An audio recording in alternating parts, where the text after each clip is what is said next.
When you're the man, you got a big responsibility. It's all on you. So when it comes time to show up, he ain't show up. So I know a lot of people in Houston glad he's gone. He basically is the anti-Adam Gase because he's going to be more of a CEO-type coach.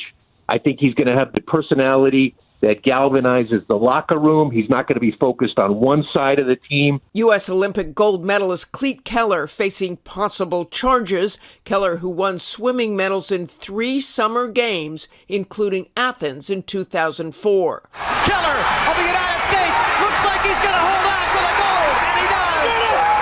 The New York Times reporting former swimmers and coaches coming forward after spotting Keller's 6'6" frame and a USA team jacket in a video posted on Twitter from Town Hall. The Boston-New York rivalry is sort of a typical underdog-overdog rivalry. Boston always has had that wonderful chip in its shoulder. New York's bigger, it's more important, more stuff happens there, except in most sports areas. New York might be the greatest city overall for everything. We're the greatest sports town.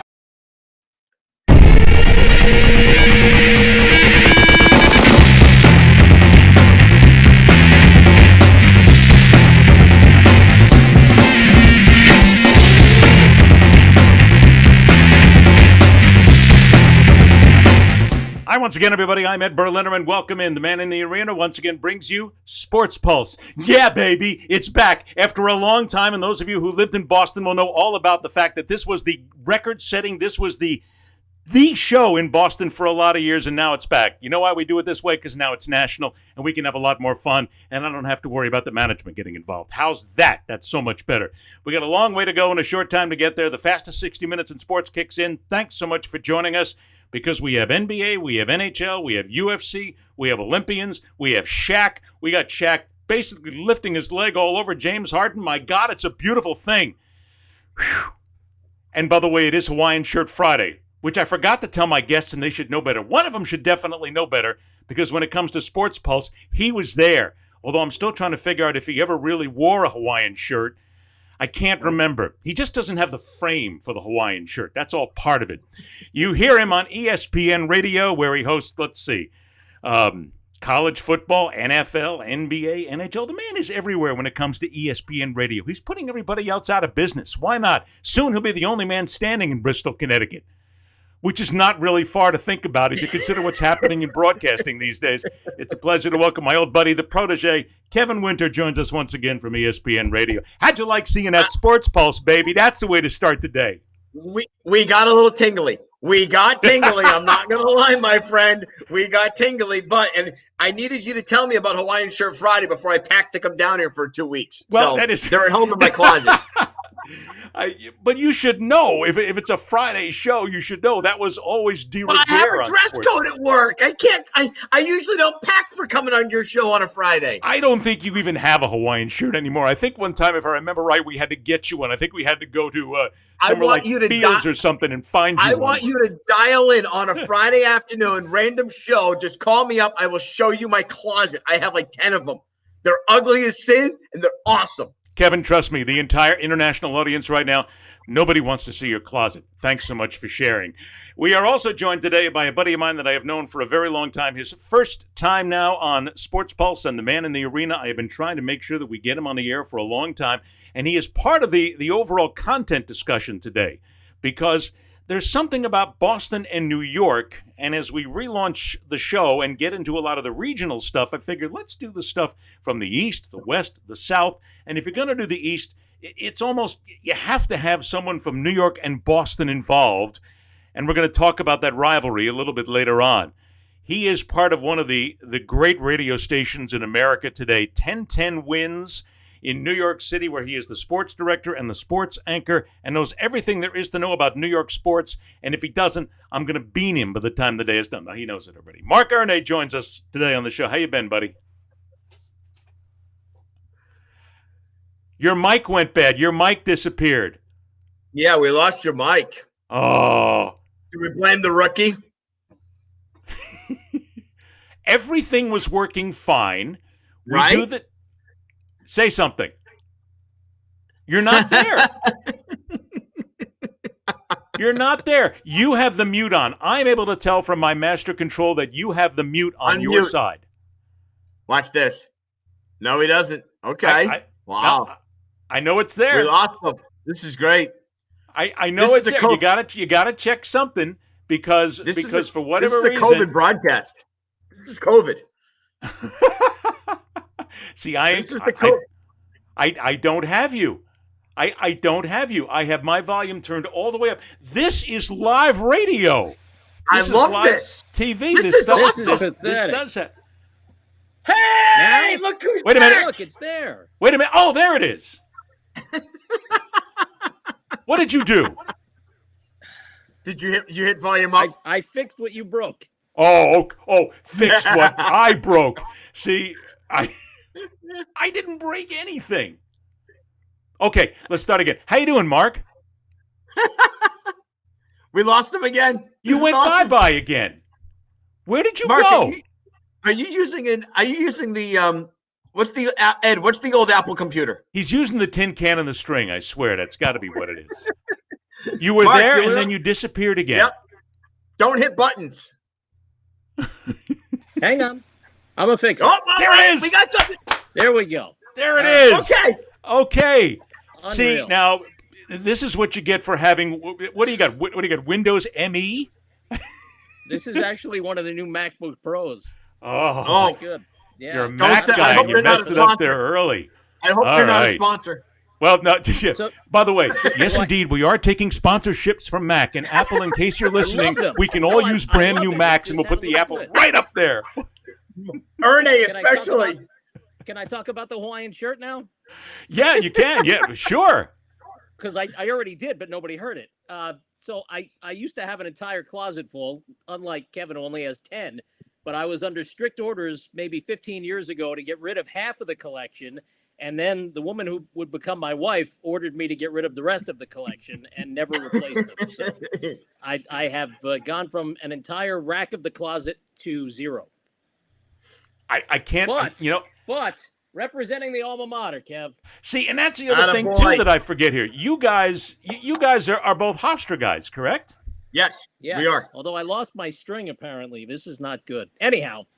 Wait a minute. I got Winner talking about showing us his closet, and you're telling us you lost your string. I don't know if I want to get into this now. Thanks, everybody, for joining us, because both of my guests just put this show right into the crapper. It's a Friday show, Ed. But it's a Friday show, and that's why you got to have the shirt. Anyway, guys, great to have you. Let's go ahead. As I said, we got a long way to go and a short time to get there. Let's go ahead and start out, because I'll tell you what, everybody now in sports, or at least in the NBA, is talking about the James Harden trade, because now Harden's in New Jersey. People are saying that if the Nets don't win the championship now, they basically got to blow up the franchise at this point. Excuse me for 1 second. Listen, I know it's your show, but the Nets left New Jersey a long time ago. Okay, I'm sorry. Wow. I'm sorry. No, he's right. It's stuck in my brain. It's okay. You're right. Listen, I go back with that team to the Rutgers Athletic Center, which was 1970-something. I used to go every Friday night that they were home. But no, they have not played in New Jersey. You are something. You are exactly right. It's why to this day, every now and then, if there's a couple of adult beverages involved, I'll still say the words San Diego Chargers or Oakland Raiders. Oh, you better say San Diego Chargers.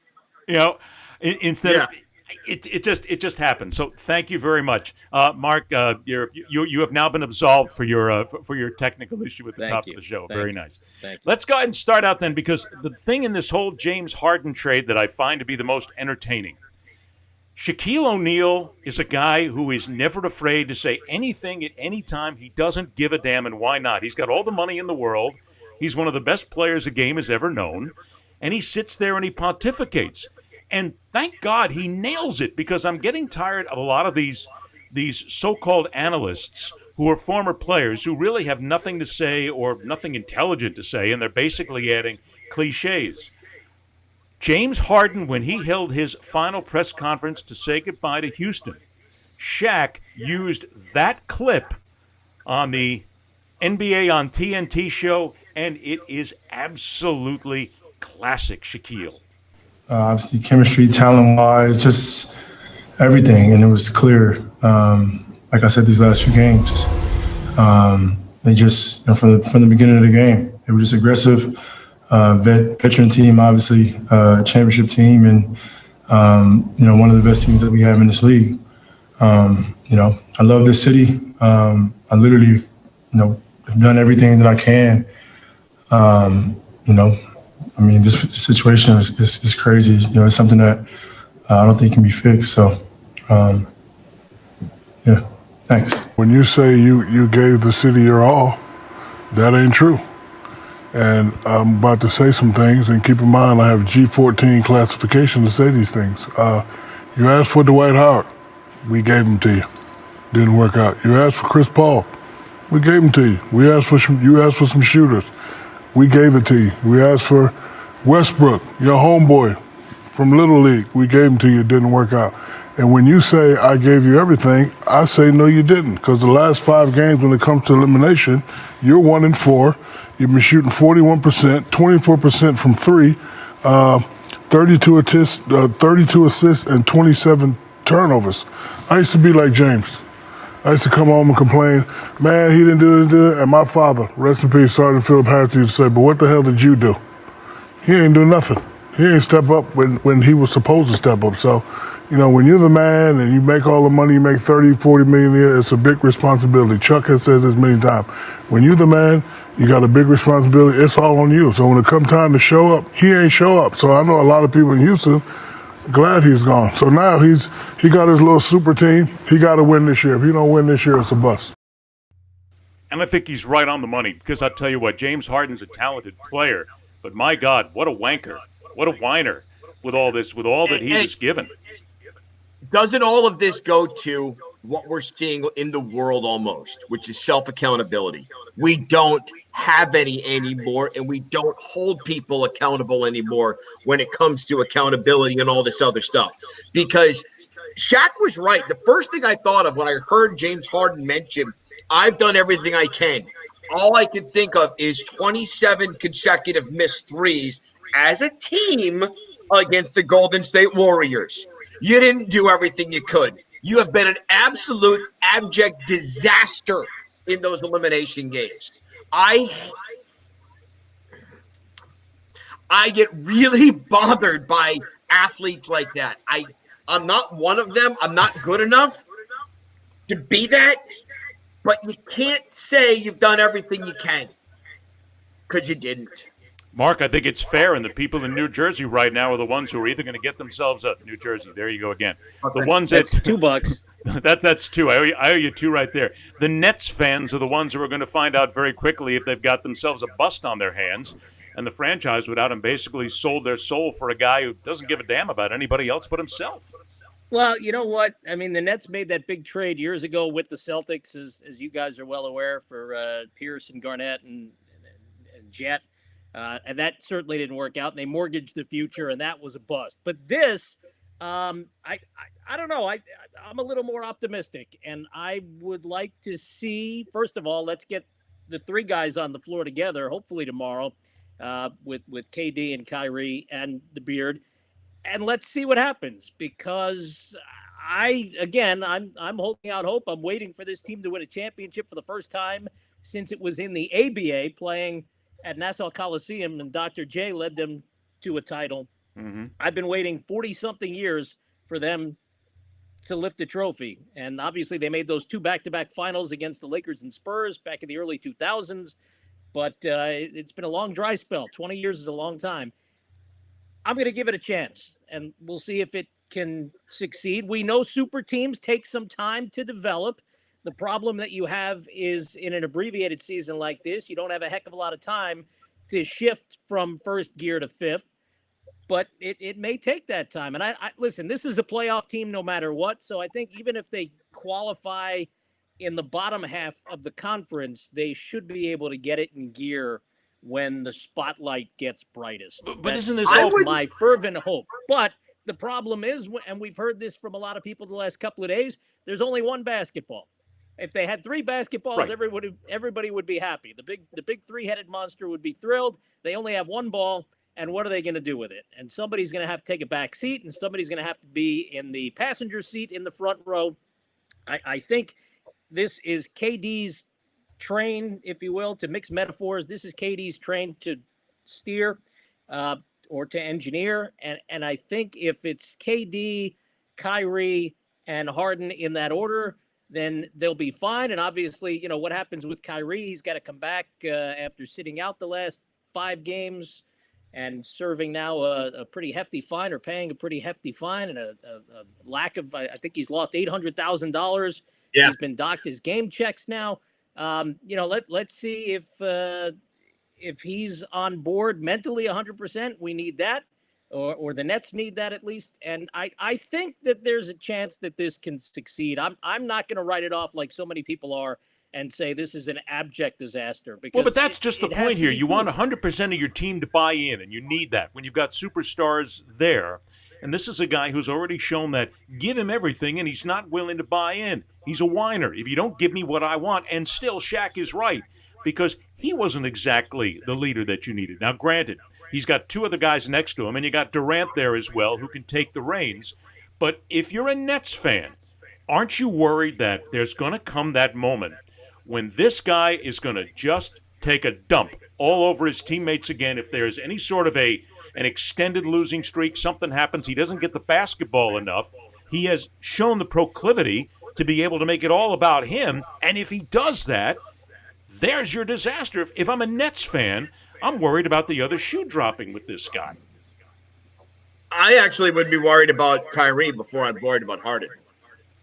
Because Harden and Durant at least have, I know it was 10 years ago? They've got that relationship when they played at Oklahoma City together. I mean, Marc, I think you had the joke.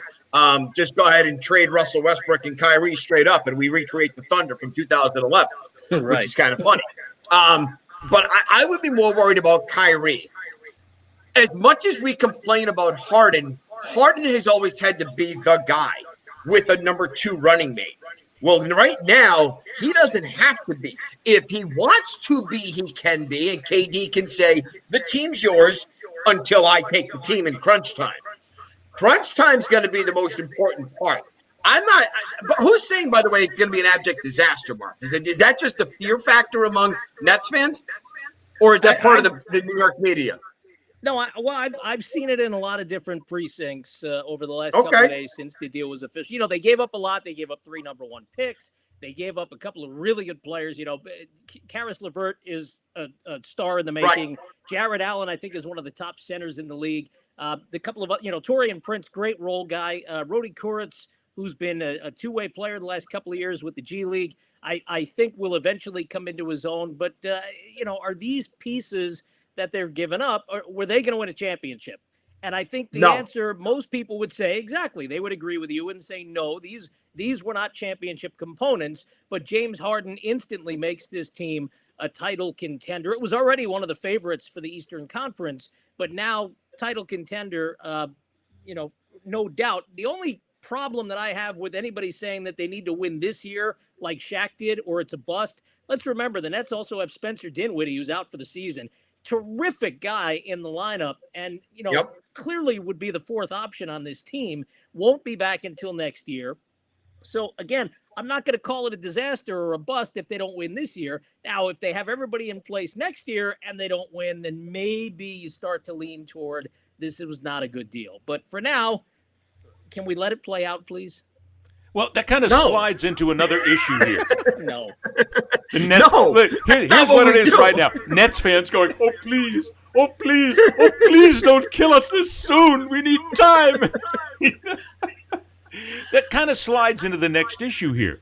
And this is something that I've been talking about since last year with regard to specifically the NFL and the competitive level of play in games due to COVID-19. Because it has changed the competitive level of games. When you've got 4 or 5 of your best players out, when your depth is affected, you're not as good as you could have been. And what you're doing is you're changing that level from maybe 2 A teams getting together to an A and a C team getting together. And why? Mother Nature has got involved. That's the only thing that's here. Already in the NBA, we've seen this season where players have been out because of COVID-19, including the idiots who go out and do it in public and make sure it winds up on social media. gee, I don't know who I could be talking about there. But is it not fair to say that in many ways, this season is already an illegitimate joke because that whole competitive balance has been screwed up again. It's not as if we can just stop it. And we have COVID-19 raging in America right now. So is it fair to call this a legit season? Short season, COVID-19, everything involved, and players missing in the first place. I think my employers and where the people who I did a game for last night, the NBA on ESPN radio, and I would agree, it's not an illegitimate joke. I am with you on this. When it comes to games, I've seen more blowouts this year. I've seen more waving of the white flags. And depleted rosters usually are part of it. Exactly.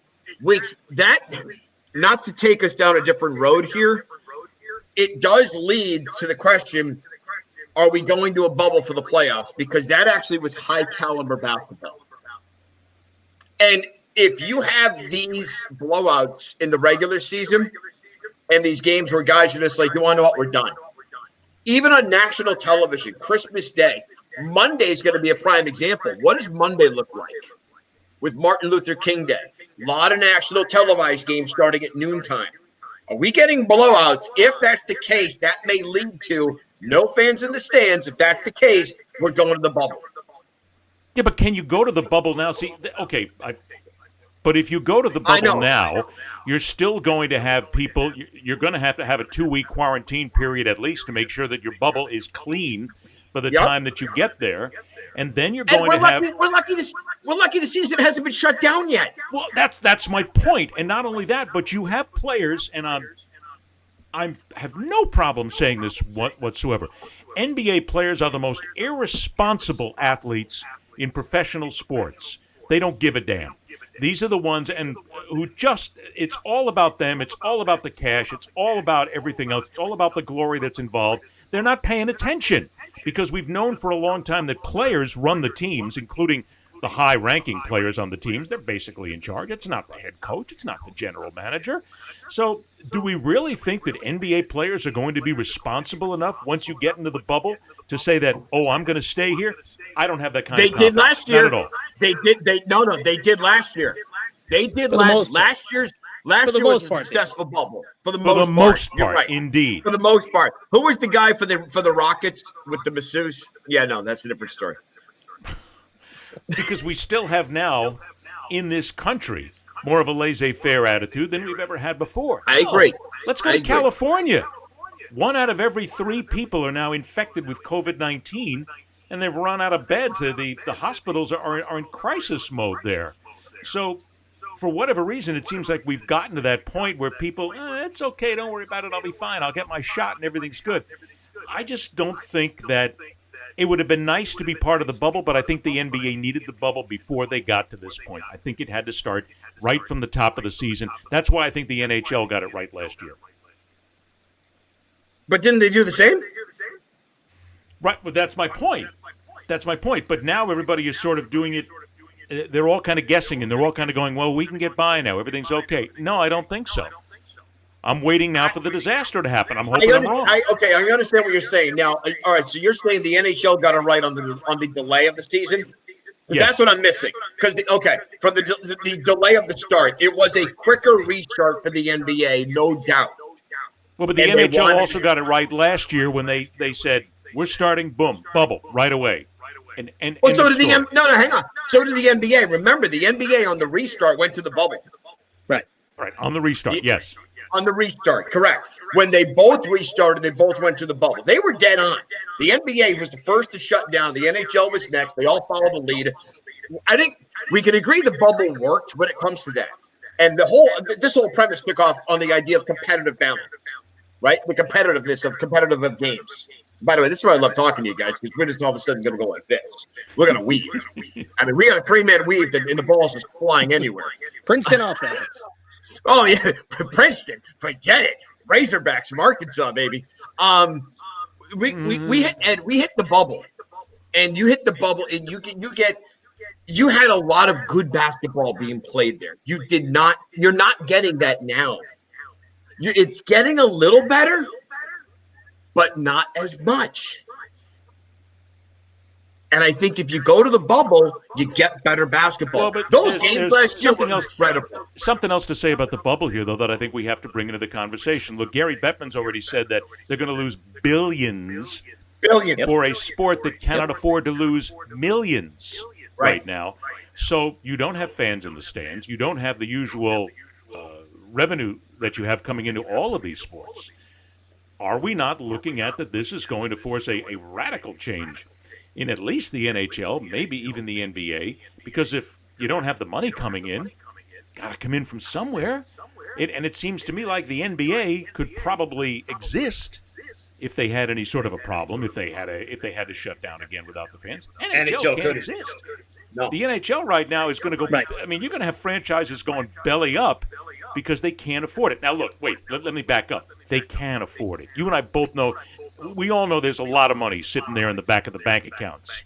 And everybody's been ready for this. But they'll come out and tell us that we can't afford it. Well, those are millionaires talking. But I think we are looking at a sea change in sports right now to where COVID-19 is going to force some franchises basically to say, I'm out. Well, we're seeing it in baseball. We're seeing it in baseball right now, right? I mean, the free agent markets have been so slow to develop. Now, just this morning, we wake up to news that the Yankees have a deal with DJ LeMahieu, but George Springer still isn't signed. Trevor Bauer still isn't signed because I think there are, a handful of reasons for that, but chief among them is money, and teams can't afford these big money contracts. They lost a ton of revenue last year.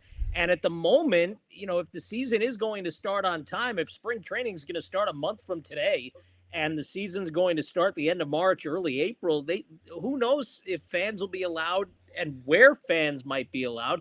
I mean, guys, we saw last weekend with the NFL playoffs, there were 6 games played. The biggest crowd, I think, was in Tennessee, right? They had about 15,000 people. The only crowd in any of the stadiums on Saturday was in Buffalo. They were the only home team that won.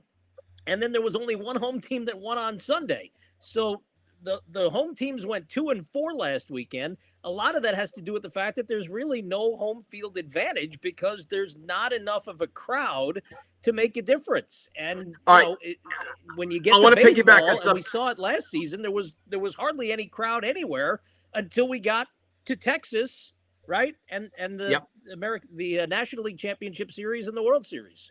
I want to piggyback on something you said, though, because you brought up the free agency from a year ago or this year and how it's slow. Remember, it was slow last year. It was very, very slow. This actually is becoming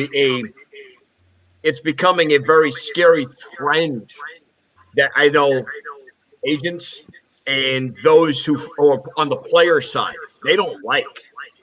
Because this is wait to the last minute to spend the money to get your guy. Right. And this is almost like owner collusion to try to bring the salaries down, but without anyone saying it's owner collusion. Because you can't say those words. Those aren't good. But there's something going on there, right? Where we're bringing the salaries down and we're signing guys to contracts until you get the 1 or 2 big boys. The Harpers, the Machados. I mean, it took them forever. Back to your point on crowds, Ed, you asked what may derail everything. It's which states and which cities allow crowds first, right? And then what are the spikes like in those states and cities? No, agreed. That's what's going to derail the path we're on. I think we need to focus on fall 2021. Before we're thinking fans in the stands for any sport at all. Which I agree. I agree. I've had that conversation with a number of people on the shows over the last year. The people that I talked to, the epidemiologists, the people who follow sports like us, they all said, look, fall of 2021 at least. And if you look what's happening now with the fact that, hey, God love him, the president-elect wants to put 100 million doses out there in the first 100 days or 10 million, whatever it is. Look, no offense, he's insane. It's not going to happen. The states aren't set up for it. The governments aren't set up for it. The hospitals aren't set up for it. Hey, I like the fact that he's out there saying, let's go ahead and do something about it, when basically we've been left a disaster here by the guy before me. but it's not going to happen. We're going to get into the summertime, and you're still going to have people over the age of 65 who haven't seen a dose yet, who haven't seen the vaccine yet. And that then filters its way down. And look, wait a minute. Before we go any farther here, if we're going to throw this in here, I mean, I hope Shaquille O'Neal was kidding when on the show he said that, hey, because of the amount of taxes that we as professional athletes pay every day, we should be the ones who should be able to skip the line and get the COVID-19 vaccine beforehand because we're important. I mean, you could see Barkley's chin drop and hit the floor when he said that. I hope he's kidding. I hope he's kidding, but something tells me he's not. When Charles is the guy who says, "Oh, Shaq, please don't say this," you know we're in a different time, okay? You know things are different. The Twilight Zone. When Chuck's going, Shaq, no, man, no, don't do it, don't do it. All right, the upside down, boys. All right, let's go ahead and move on to the NFL because we got to go. We got a lot to do here in a short time, but I want to make sure we get some of the things in here. And this speaks specifically to New York. Hey, the Jets have got a head coach. Yay. And he actually looks like a guy that might be pretty good. I mean, Rich Cimini of ESPN, he's been covering the NFL for a long time and New York sports, and he was appearing on SNY, and he talked about Robert Saleh and why he is the right guy for the job. He was their number one guy from the outset of the process. They identified Saleh and Arthur Smith, the offensive coordinator from Tennessee, as their two top guys, and those were the two guys they brought back for second interviews. I think they were back to back. I think they almost passed each other in the hallway. Probably they were so close to each other. But I know a lot of Jet fans thought it was over when he left the building, Saleh, on Tuesday, or actually it was yesterday. And oftentimes that is the case. When you let a coach out of the building, usually you don't get him. But in this case, after the Arthur Smith interview, what happened was the Jets held some internal discussions today just to reassess. And at that point, they decided to make, their best pitch to Saleh, offered him the job. It's a 5-year contract, so that runs concurrently with what Joe Douglas has left on his contract. And so you have a GM and a coach who are aligned. So this was their guy. They're not settling here. This is not a consolation prize. This was the guy they identified at the beginning of the process. He's a dynamic personality. I think that will be the thing it jumps out to Jets fans. He basically is the anti-Adam Gase because he's going to be more of a CEO-type coach. I think he's going to have the personality that galvanizes the locker room. He's not going to be focused on one side of the team. I think he'll connect with the players, and he'll connect with the fans, too. And I think that's important because Adam Gase did not connect with the fans.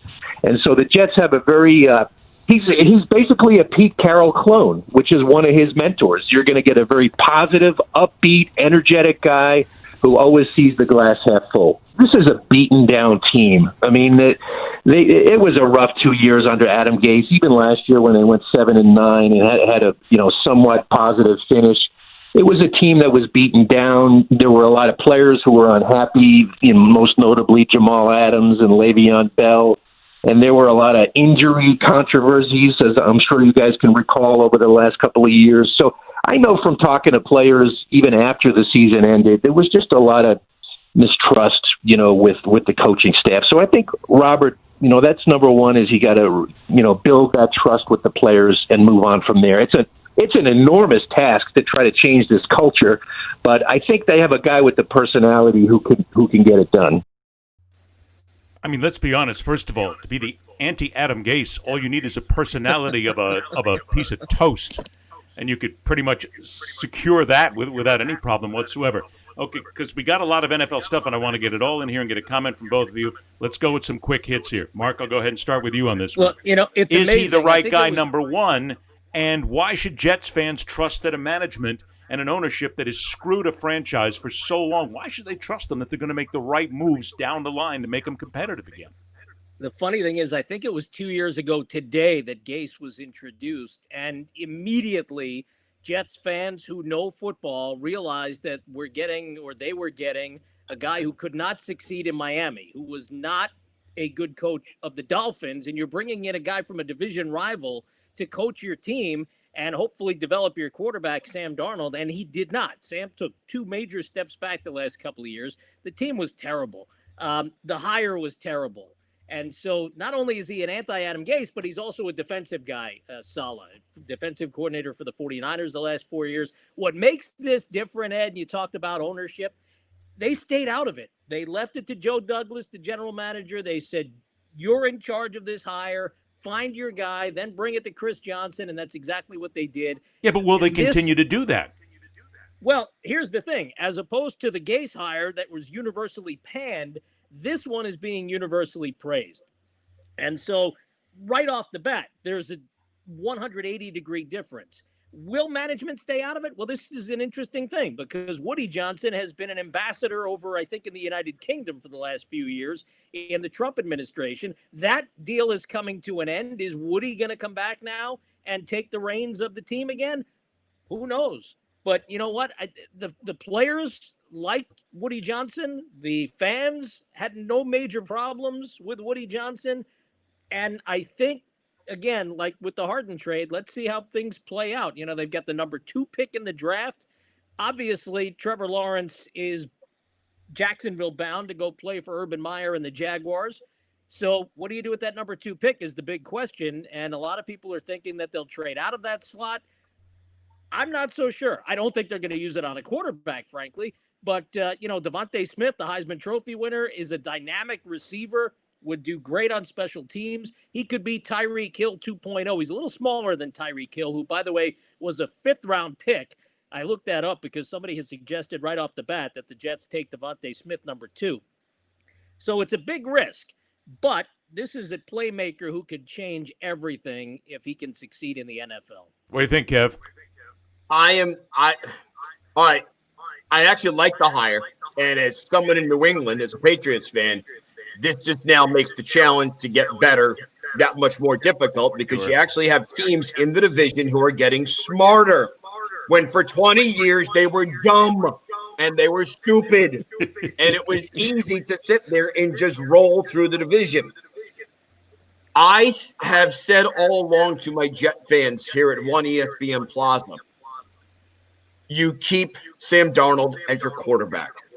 You trade out of the 2 pick, even if it were 1, you trade out and you get assets. You build your line, you give him some toys. With Saleh as now the guy in charge, now you give him maybe some toys on the defensive side of the ball. I'm curious from afar. Is he going to say, I got the defense, I'm going to hire my offensive people, guys take care of it? Because I liked him as a defensive coach 2 years ago in San Francisco. That team he took to the Super Bowl to take on the Chiefs, they were 3rd and 10 away from winning it. Right? So I like the move from afar, which means I should be petrified of the move. Then let's piggyback on something else you said, Mr. Patriots fan. Because Tom Brady is a huge success in Tampa Bay, despite the fact that a lot of Patriots fans, not lying, would have loved to have seen him fall on his ass, but he didn't. Regardless, they would have loved to have seen it.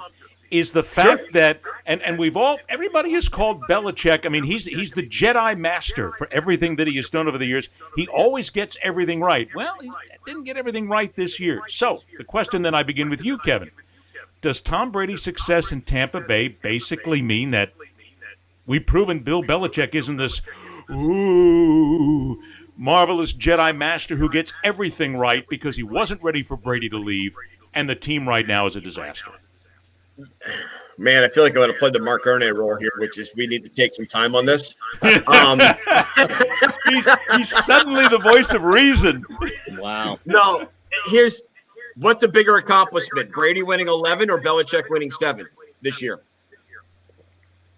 That team he had in New England was a mess. I would say Brady winning 11 because, quite frankly, again, it's the competitive balance in the NFL that's been destroyed by COVID-19.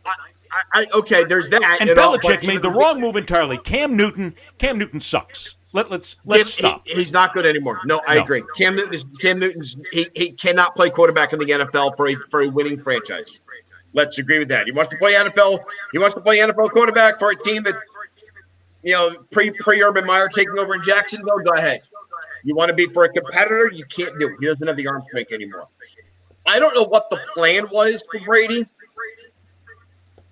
They weren't ready for it. There's 100% admission. I think this year was the punt.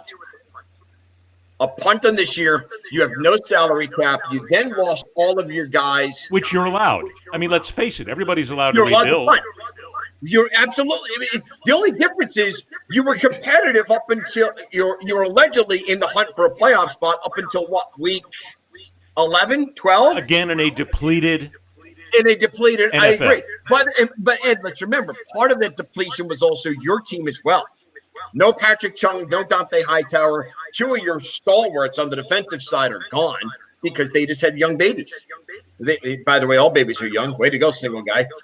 They had kids. He's so young. He really is. Found that one out apparently. Something it was a about punt the season. closet, which we're not going to get into. We'll leave that alone. It was a punt season. The difference is he didn't come out and say it. Right. And you didn't know it from the beginning. You started off, you were 2-2, and you're thinking, okay, maybe a little something here. You beat the Raiders. Everyone loves the Raiders. No, Raiders are the Raiders, right? So okay, but the answer to the question is it just hyperbole then to say that Belichick's lost his status at this point? That yes, it's it is. One it is right move now. On, everybody. It is right now. Wait for this year. Wait for the $60 million in salary cap. If you can't get anybody to come to New England like you used to, Ed, this was a destination for 1 year guys who wanted to win that chip. Sure. This was the destination. Marc, if you agree? You can't get them anymore, you're done. Listen, I'm not going to put Bill Belichick out to pasture just yet. Let's give him another, let's give him this summer. Let's see who he brings in. And if he falls on his face in 2021, now we have a different conversation. But right now, and again, given the entire, situation with the COVID and the guys who opted out and his quarterback leaving virtually last minute, I think that you could say that the gloss is a little less shiny, perhaps, but he does still have all those Super Bowl rings that tells us a different story. It does kind of get to that point where when you can hold up the rings and the jewelry, you still can say that should buy you a season, maybe even two. But at least in the NFL, where everything is what have you done for me yesterday, it still is pretty much it gets you that 1 year. He's had his 1 year. Now we see what happens. Right. Interesting story coming out of the riots in Washington, D.C. And as the federal government starts to identify a lot of the people who were involved in what many are calling the insurrection riots in the nation's capital, it turns out that as the identification process goes around, a member of the U.S. Olympic team, the U.S. swimming team, turns out being identified. His name is Clete Keller, and this report comes from ABC. A top FBI official said last week there was no indication that there would be violence at Trump's rally, but that is not true. This morning, we are learning new explicit details from an internal FBI warning sent the day before the riots from the Norfolk, Virginia FBI office, warning that extremists heading for Washington were looking to wage war. We get our president or we die. One online thread cited in the report stating, "Be ready to fight. Congress needs to hear glass breaking, doors being kicked in." The FBI saying the intelligence was raw, did not name specific individuals, but was shared with officials in D.C., where federal prosecutors have submitted chilling and specific new evidence in the case against Lonnie Kaufman, arrested, seizing, they say, from Kaufman's truck, multiple firearms, a crossbow, and a cooler containing particularly lethal homemade Molotov cocktails.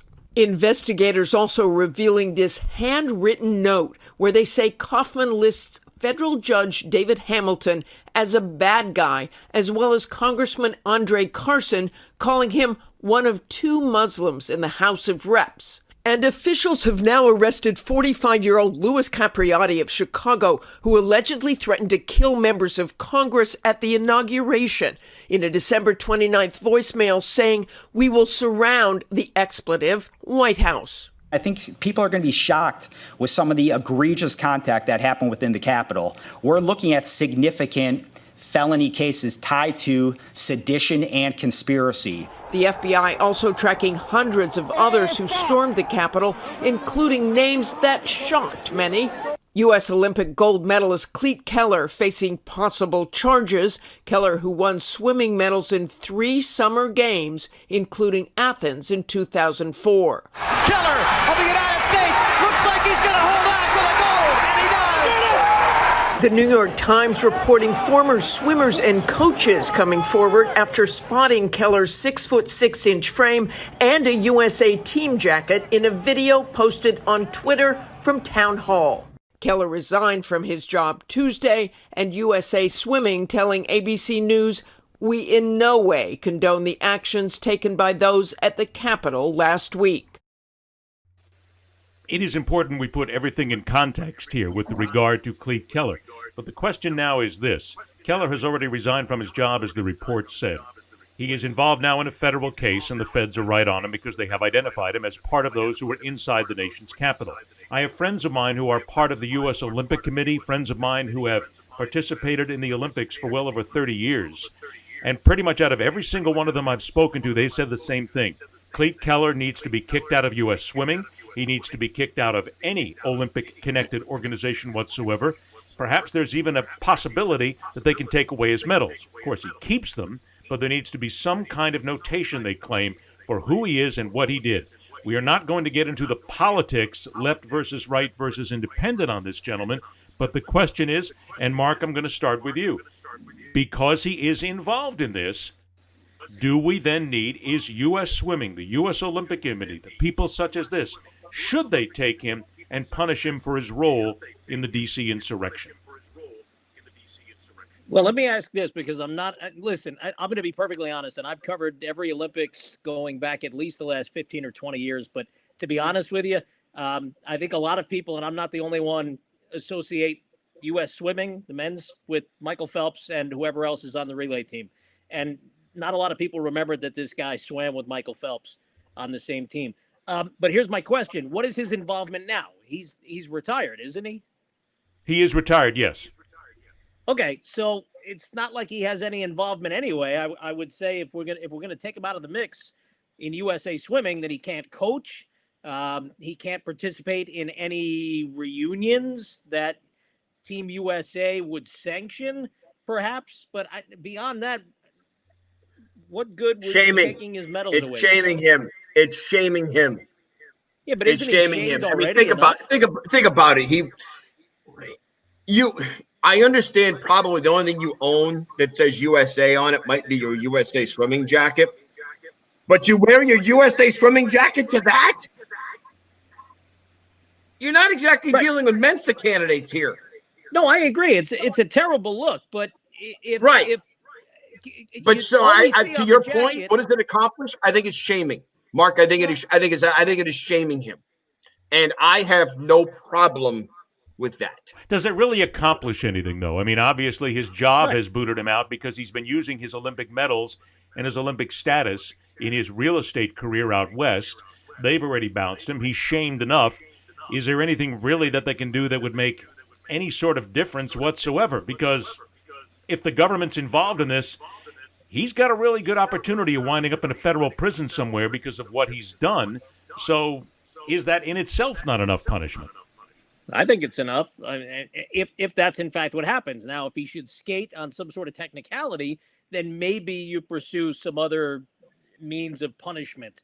But I mean, the fact of the matter is, we saw USA on his jacket. Did it say USA Swimming? Did it say Team USA Olympics? Up here, Marc, up here, the left side. If you were to look, remember how they isolated that back logo that says USA? The left crest. That was USA Swimming jacket. Okay. Would most people recognize that as a USA Swimming jacket? Right. Do I'm not people sure. understand who this guy is? Most people know. Did his coach? Now, hang on. You asked why do this? I think those who are part of USA Swimming maybe go under pressure and say, get him disassociated with me. Yeah. That may be the pressure that comes. Okay. It may be internal pressure where the Michael Phelps, the Casey Kellers, the Ryan Lochte's, although he had an issue anyway. The people that we do know in USA Swimming, the Katie Ledeckis, whomever, they don't want him being associated anymore. And there's still going to be a lot of legalese that's involved in here, too, because let's face it, if U.S. Swimming, if the USOC, if anybody who has any sort of organizational rights to Keller at this point tries to get involved, there's still going to be, right now, he's alleged. He's not convicted of anything, despite the fact that they have him on video being inside the nation's capital, so you've got to hold off at that point.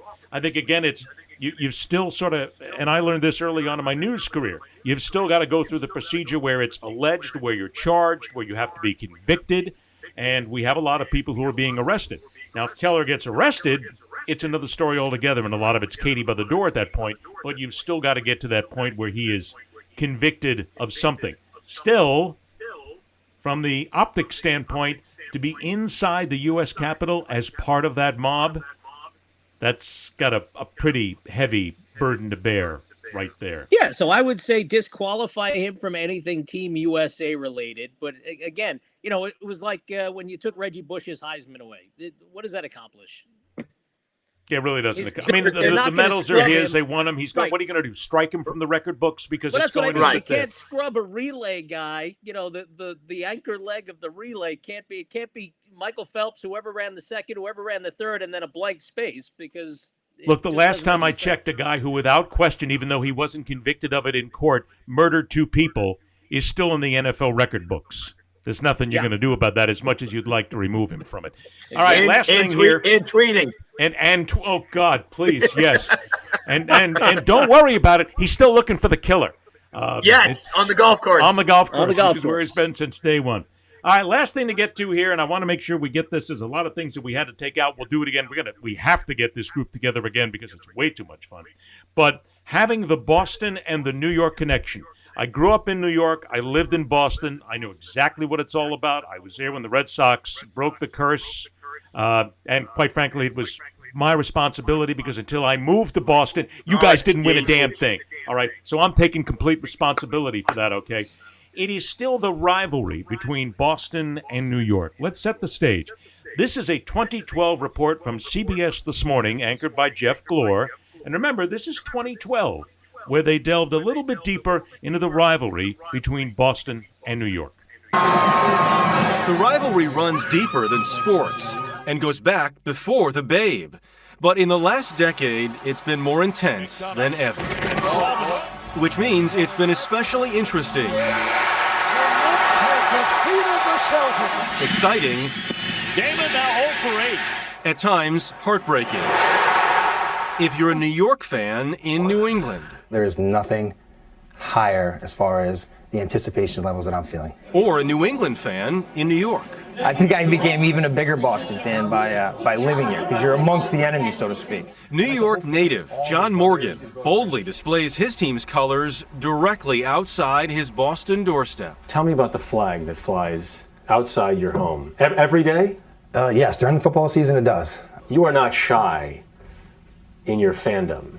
No, I wouldn't say I was, yeah. I agree with that. In New York, Patriots fan Marzi Alavi just got engaged to fellow New Englander Brian Doust. Do you guys feel like you need vengeance after what happened in 08? I think there's a little bit of that. What happened in 08 was improbable. A late Giants victory over an undefeated Patriots team.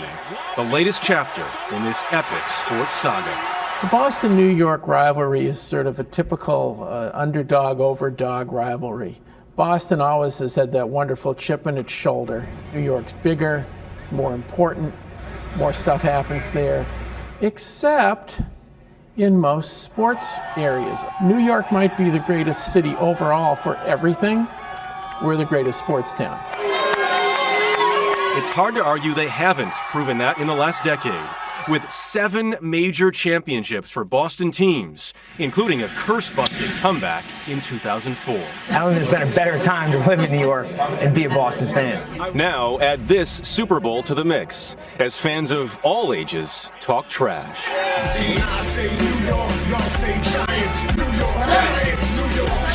How difficult will it be to come back here if the Giants lose? I don't think about things like that. I'm going out to Indianapolis with only Giant gear, and I will wear that Giant gear home. Can you describe how significant the rubbing in will be if your team is victorious? It's going to be so good. So then, gentlemen, remembering that was in 2012, quite some time ago, and a lot has gone under the bridge since then, having been in both cities, lived there, and have an affection for both cities, my question to you in the 3-4 minutes that we have left in the fastest 60 minutes in sports, and Kevin, I'm going to start with you on this one. Is the rivalry still as strong and still as nasty as it was? Because I kind of get the sense it's not as big a deal anymore. It's not as big a deal to me. And I see Marc shaking his head in the same affirmation or the negative, but agreeing with me. As this piece was playing, I was thinking about that. And when you brought it up, I'm trying to think of the last time I as the Boston guy, really sat there and went, God, I hated it. I had friends in college. We made Yankee Red Sox bets all the time or whenever they played. When the Sox won at 18, they steamrolled the Yankees. That even wasn't a big deal. I'm trying to remember the last time it was a big deal, Ed, and I don't know. And I don't know what will actually bring it back. Because right now the Red Sox stink. The Yankees are a powerhouse running into the other powerhouses in Major League Baseball. So maybe it's the Sox getting back to a powerhouse. The Pats and Giants are a long ways away. The Jets, forget about it. And Pats and Jets was fun. I think today's like the 10th anniversary of Bart Scott. And Bart Scott's infamous Can't Wait. Can't wait. Can't wait. I think hockey would probably be the best one. But the problem when we talk that, Marc, is there's only a few people who care. So, and by the way, Kevin's point is well taken, because certainly in basketball it hasn't been a rivalry in a long, long time. I mean, thankfully it hasn't, because in hockey, because there's nothing I like better than watching the Rangers finish dead last anywhere, anytime, in any given alternate universe. I'm a happy camper. So, Marc, from the New York perspective, is it that big a deal anymore? No, what we need first is to get fans back in the buildings, right? That'll help. And we need for the teams to be good again. The Jets-Patriots rivalry has been a disaster for the last, 15 years. It's been lopsided. Obviously, the Giants-Patriots has worked out really well for Big Blue, the couple of Super Bowls, 42 and 46. But, Super Bowl 46 is coming up on 9 years ago. That's a long time. And in New York, 9 years without a title, as we've learned, the Yankees have gone now going on 12 years without a title. That's like the orbit of Jupiter. That's 1,000 years in real time. The basketball rivalry, the Knicks played the Celtics in the playoffs a few years ago. The Nets-Celtics rivalry is really nothing. The hockey, Bruins-Devils last night, so what? Until the Bruins play the Rangers in the playoffs, maybe an Eastern Conference final, that may help the hockey end of this rivalry, but I think we need for all the teams to be better than they've been. Yes. At the same time, right. For a run of a number of years, and it's been a number of years since we've had that. Correct me if I'm wrong, Marc. Wasn't it also it was more important for Boston than it was for New York fans? Well, it depends. I think Yankees, Red Sox, it's always important that the Yankees are That's even. That's 50-50. Right. But I think Kevin brings up a point. It was always important for the Red Sox fans to say, we beat you in anything. Right. But the Yankees and New York fans go, we're New York, dude. Here's 27. Here's 30 rings. Have a nice day. Thanks for shopping. 27 titles to point at and say, we're cool. If you guys have, and again, the Red Sox have won 3 since the Yankees won their last one. So maybe, that gives it a little bit of juice. But again, we've got to get fans back in the building. And until that happens, these rivalries are not going to be, what they were going back to 2003 with Boone's, walk-off against Wakefield. And then 2004 and the comeback. Sorry, bud. And Ellis Sleeping Hobbs covering. There you go. There's Kevin Winter, ladies and gentlemen, who will definitely start drinking early today. A reminder, Marc Ernay, you can hear him at 1010 Wins in New York City. One of the 2 radio stations I grew up with, actually 3 I grew up with in New York, which was Wins 880 WCBS for news and WABC when it was entertaining to actually listen to, and every single day did that. Don't forget, on his Facebook, it's Marc.Ernay, and Twitter, it's @Marc.Ernay. You can get a hold of him there. Kevin Winter, the guy who, without me, he'd still be basically working in a in my TGI closet. Friday I know, somewhere. in my closet. Stop with the closet, Kevin, please. It's okay. We can do without it. On Facebook, it's Kevin.Winter.775. You can look him up also. Twitter @KevinPWinter to get him there as well. What does the P stand for? Patrick. Okay. I'm just curious. Ooh, cool. Good Polish name. Thanks so much for shopping. Gentlemen, it has been a pleasure indeed. We're going to do this again. And remember, if we do it again on a Friday, what are you both going to do? Hawaiian shirt. Hawaiian shirt. Thank you. Ernay's going to have to go out. You watch. He's going to walk into find an old Grant's that's open somewhere and see if they have a shirt. See if he can find. Guys, thanks a lot. Stay safe. Stay healthy. Thank you very much, everybody, for joining us. Don't forget, you can catch us. Don't forget to go to welcometothearena.com. All of the shows are there. Look for Welcome to the Arena, where you'll find Sports Pulse. You'll find The Man in the Arena and all the other shows. You can get a hold of me on Facebook, Twitter, and Instagram @Berliner Speaks. A reminder to join us here as often as you can. Why? Because we're damn good, and we're proud of it. Thanks to Marc. Thanks to Kevin. Thanks, everybody. Stay safe. Be good. I'm Ed Berliner. Until we meet again, everybody, rock on, true believers. See ya.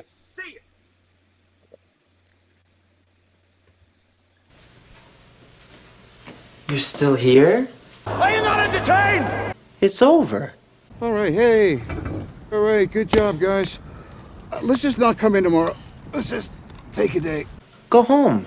I think this is the beginning of a beautiful friendship. Go. That's all, folks.